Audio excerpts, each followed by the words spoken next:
कहानी शुरू होती है वॉट टावर से, जहाँ पर एक लाइव ब्रॉडकास्ट चल रहा होता है। दुनिया ज़माने में होमलैंडर टीवी पर आ रहा होता है, मगर तभी हम देखते हैं कि स्टारलाइट फायर क्रैकर्स के कॉस्ट्यूम में डिस्गाइज करके वॉट टावर में घुस आती है ताकि वो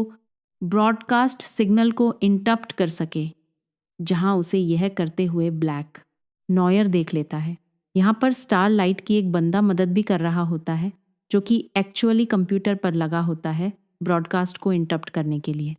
दूसरी तरफ स्टारलाइट ब्लैक नॉयर को रोकने की कोशिश कर रही होती है और इन्हीं सबके बीच में स्टारलाइट सक्सीड कर जाती है, जहां वो ब्रॉडकास्ट पर होमलैंडर और मेव की सीजन 1 के फ्लाइट हाईजैक वाली वीडियो को लीक कर देती है पब्लिक में। जिसके बाद हम देखते हैं कि होमलैंडर इस चीज़ से काफ़ी ज़्यादा पिस ऑफ हो जाता है और इस शो के बाद वो सिस्टर सेज को आकर कहता है कि अब बस बहुत हो चुका है बॉयज़ का। जहाँ सबसे पहले तो वो लोग ये जो वीडियो लीक हुई है उसको एक AI वीडियो कह देते हैं, एंड साथ ही बचे हुए बॉयज़ यानी कि बूचर, स्टारलाइट और किमी को उन्हें पकड़ने के लिए ये लोग एक अफवाह फैला देते हैं कि अगले 36 घंटे के अंदर होमलैंडर UEMM और फ्रेंची को मारने वाला है, जो कि इस टाइम पर वॉट के कैंप में है। दूसरी तरफ हम देखते हैं बूचर को, जो अपने फादर से मिलने जाता है। यहाँ हमें पता चलता है कि कुछ टाइम पहले ही बूचर की मदद की डेथ हो चुकी है, एंड इस चीज़ से बूचर बिल्कुल भी खुश नहीं होता, जहाँ वो अपनी सूप वाली पावर्स को यूं करते हुए अपने टेंटिकल्स से अपने फादर को ही मार देता है, एंड अपने फादर को मारने के बाद वो चढ़ जाता है केमिको को लेने। दूसरी तरफ हम देखते हैं कि जिस वॉट की फैसिलिटी के अंदर QEMM और फ्रेंची रह रहे हैं उसकी हालत काफ़ी ख़राब है, एंड समहाउ यह लोग बस अपनी उम्मीदों के चक्कर में ही यहाँ पर अब तक जिंदा है। ऑन द अदर हैंड वूचर किमी को लेने के बाद पहुँचता है स्टारलाइट को लेने, जहाँ पहले तो इनमें थोड़ी सी गर्मा गर्मी होती है, मगर जैसे ही स्टारलाइट को पता चलता है कि UEMM और फ्रेंची मरने वाले हैं, वैसे ही वो हाथ मिला लेती है इनसे। एंड यहीं इसी टाइम पर वॉट के कैंप के अंदर हम देखते हैं कि UEMM और फ्रेंची ये तीनों भी भागने की प्लानिंग में हैं। इन्होंने कुछ टाइप के बॉम्ब्स वगैरह बनाए हुए हैं यहाँ से भागने के लिए। सुरंग खोद रहे हैं ये लोग, एंड इन्हें भी पता चल चुका है कि अगले 36 घंटे में होमलैंडर इन्हें मारने आने वाला है। एंड इसी पैरेलल में बूचर और किमिको जब स्टारलाइट से मिलते हैं, तब हमें काफ़ी बड़ा सरप्राइज़ मिलता है कि किमिको की वॉइस वापस आ चुकी है। उसने काफ़ी वॉइस थेरेपी ली है और अब वो बोल सकती है। इसके जस्ट बाद हम देखते हैं वॉट टावर में होमलैंडर को, जो कि डीप को A ट्रेन के पीछे भेज देता है। सिंस A ट्रेन ने स्टारलाइट के साथ हाथ मिलाकर होमलैंडर से गद्दारी करी थी, तो अब होमलैंडर A ट्रेन और उसकी फैमिली के पीछे लग चुका है, एंड इसीलिए डीप उन्हें जाता है ढूंढने। दूसरी तरफ हम एशली और सिस्टर सेज को मिलते हुए देखते हैं, जहां होमलैंडर के ऑर्डर्स पर ऑलरेडी जितने भी स्टारलाइट के सपोर्टर्स थे उन्हें तो अरेस्ट किया जा ही रहा था, उन्हें तो मारा जा ही रहा था।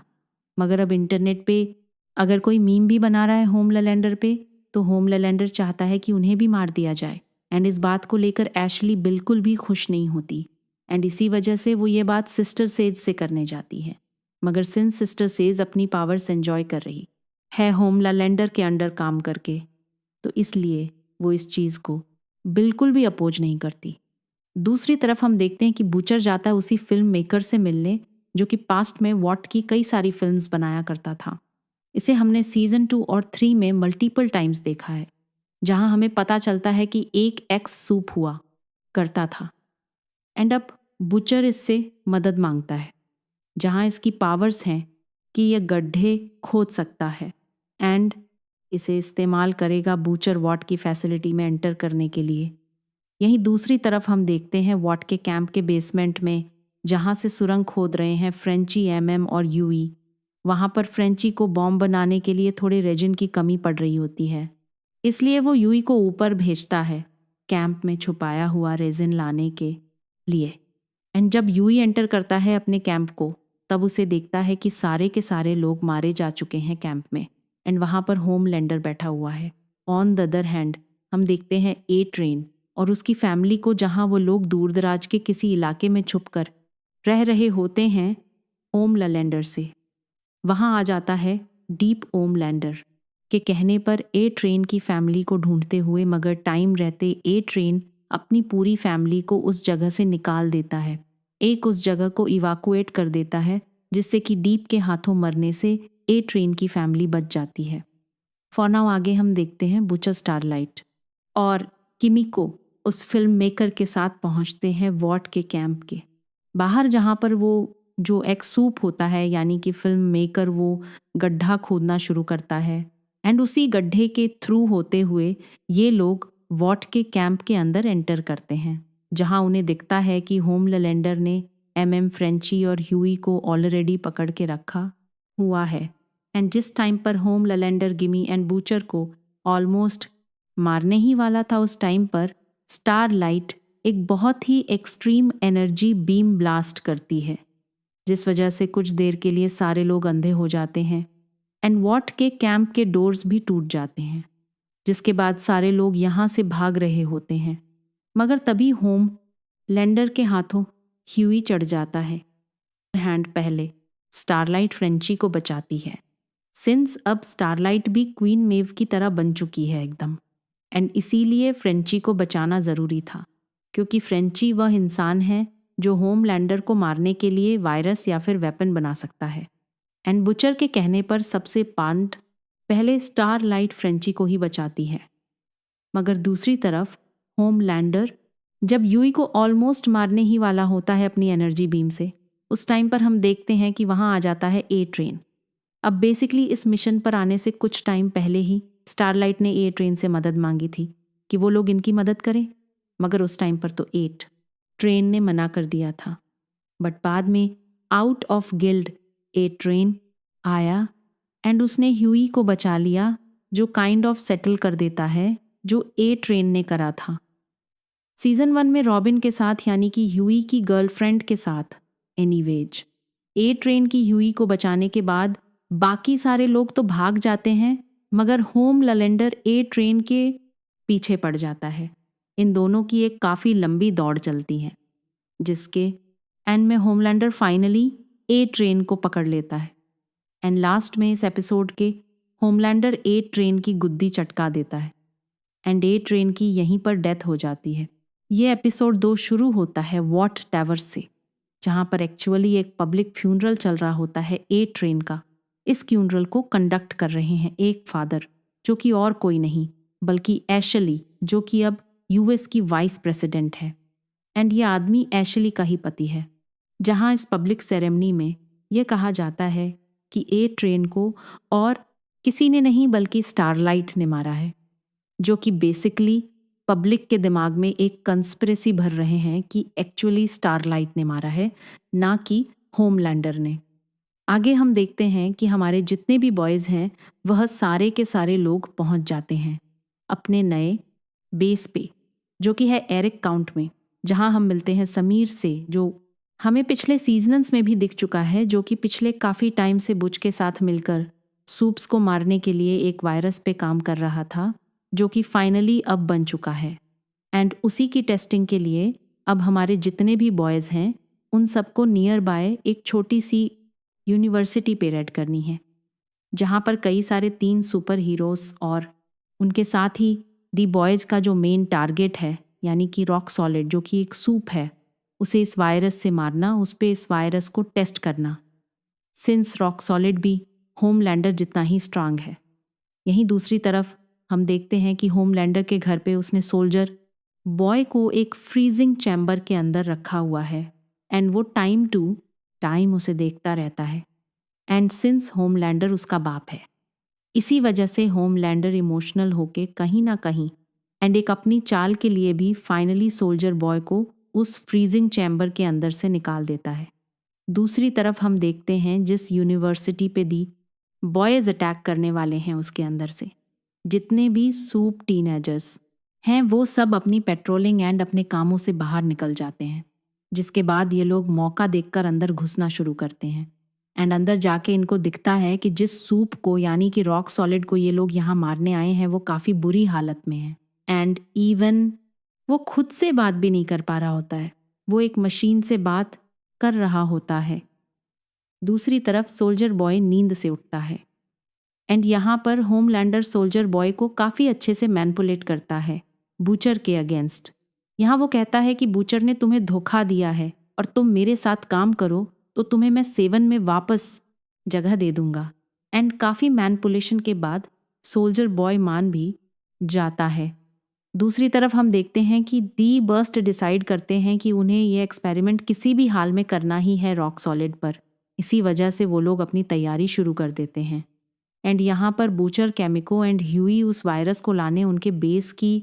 तरफ वापस चले जाते हैं। दूसरी तरफ हम देखते हैं कि अब यूस की जो पूरी सरकार है वो होमलैंडर की जेब में है, सिंस एशली वाइस प्रेसिडेंट है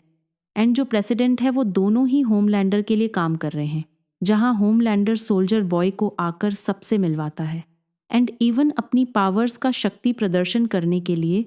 वो यूएस के प्रेसिडेंट से अपने लिए एक मॉकटेल बनवाता है। खैर, आगे हम देखते हैं कि जिस यूनिवर्सिटी के अंदर इन्होंने रेड करी थी वहां से सारे सूप्स नहीं गए थे।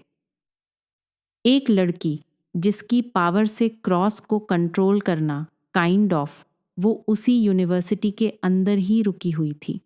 एंड जब एमएम से उसका सामना होता है तब एमएम उसे पकड़कर स्टारलाइट के पास लेकर जाता है एंड स्टारलाइट कहती है कि इस पर भी हम रॉक सॉलिड के साथ ही साथ एक्सपेरिमेंट करेंगे। मगर यहाँ पे एक छोटी सी प्रॉब्लम आ जाती है कि जो रॉक सॉलिड है वो अपनी सांस काफ़ी लंबे टाइम तक रोक सकता है एंड यहाँ हम देखते हैं कि वो अपनी सांस रोक लेता है, जिस वजह से जो वायरस है अब वो उसके अंदर एंटर नहीं कर सकता एंड ये लोग कोशिश में लग जाते हैं वापस से रॉक सॉलिड की सांस को खोलने के लिए। दूसरी तरफ हम देखते हैं जब सेज बात करने आती है होमलैंडर से तब हमें पता चलता है कि ये सब होमलैंडर की चाल थी सोल्जर बॉय को बाहर निकालने की, ताकि सोल्जर बॉय बिल्ली बूचर को ढूंढने जाए एंड होमलैंडर को अपनी जान दांव पे लान लगानी पड़े। इसी वजह से होमलैंडर ने यह पता होते हुए भी कि सूप्स को मारने वाला एक वायरस बिल्ली बूचर के पास है, उसके बावजूद भी सोल्जर बॉय को उसके पास भेज दिया विदाउट टेलिंग हिम कि उसके पास ऐसा कुछ है। खैर, आगे हम देखते हैं कि ह्यूवी बूचर और किमी को समीर से वायरस लेकर वापसी की तरफ निकल जाते हैं, जहां उन्हें रास्ते में धर लेता है सोल्जर बॉय। यहाँ पर बिल्ली बूचर और सोल्जर बॉय के बीच में थोड़ी सी फाइट होती है, मगर समहाउ बूचर की टीम यहाँ से भागकर निकलने में कामयाब हो जाती है। यहीं पर जिस यूनिवर्सिटी पे इन लोगों ने रेड मारी है उसी के कुछ टीन सूप्स सोल्जर बॉय को मिलते हैं एंड सोल्जर बॉय उनसे कहता है कि और ह्यूई को पकड़ने के लिए एंड सोल्जर बॉय खुद बूचर के पीछे चला जाता है। दूसरी तरफ हम देखते हैं कि किमी को तो एक सूप से निपट लेती है, मगर वहीं पर जो दूसरा सूप होता है जो उड़ सकता है वो ह्यूई को लेकर बहुत ही ऊपर आसमान में उड़ जाता है एंड इस टाइम पर माइंड यू कि ह्यूई के हाथ में वही वायरस है जो अगर नॉर्मल दुनिया में ऐसे ही रिलीज हो गया तो सूप्स के साथ साथ सारे ह्यूमंस भी मर सकते हैं,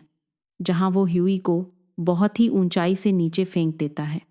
मगर तभी यहाँ पर स्टार लाइट आ जाती है जिसने अपनी उड़ने की पावर्स पर काफ़ी काबू पा लिया है और वो ह्यूई को बचा लेती है।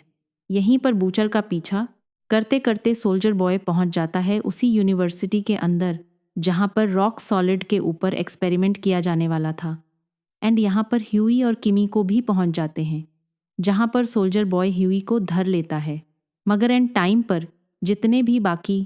के द बॉयज़ हैं वो लोग वायरस को ह्यूई से लेकर रूम में फैला देते हैं, जिस वजह से रॉक सॉलिड एंड साथ ही साथ में सोल्जर बॉय दोनों की यहीं पर बहुत ही दर्दनाक डेथ हो जाती है एंड जो वो 3 सूप इन लोगों को मिली थी यूनिवर्सिटी के अंदर उसे मदर्स मिल्क पीछे के रास्ते से बाद में निकाल देता है, क्योंकि एम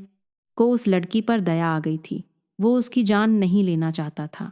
एंड मोस्ट प्रोबेबली ऐसा हो सकता है कि ये लड़की आगे जाकर एम को हेल्प करेगी जब आगे सीजन में एम शायद से मरने वाला होगा ऑलमोस्ट। खैर, हम आगे देखते हैं कि ये जो वायरस है वो ह्यूमंस पर कुछ खास असर नहीं करता है। ये सिर्फ सूट्स को मारता है। मगर इस वायरस का फ्रेंची को कोई क्योर नहीं मिल रहा होता। एंड वो डरा हुआ होता है कि अगर ये वायरस केमिको के कांटेक्ट में आया तो वो भी मर सकती है। इस वजह से वो डिसाइड करता है कि वो और किमिको ये सब छोड़ छाड़ कर बहुत ही दूर किसी आइलैंड पे बस जाएंगे, जहाँ पर ये वायरस उसे कभी रीच ना कर सके। खैर, ये न्यू जब वह तक पहुँचती है कि सोल्जर बॉय की डेथ हो चुकी है, तब वहाँ पर होमलैंडर भी आता है। वो काफ़ी ज़्यादा दुखी होता है, वो रो रहा होता है सिंस उसका बाप मर गया। एंड जैसे ही वो घूम कर जा रहा होता है, उसी टाइम पर हम देखते हैं कि जो मुर्दा सोल्जर बॉय था वो वापस जिंदा हो जाता है।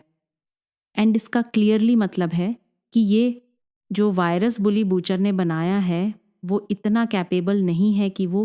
होमलैंडर और सोल्जर बॉय को मार सके। और एपिसोड 2 खत्म हो जाता है। अगर आपको ये वीडियो पसंद आया तो कृपया लाइक, शेयर और सब्सक्राइब करें।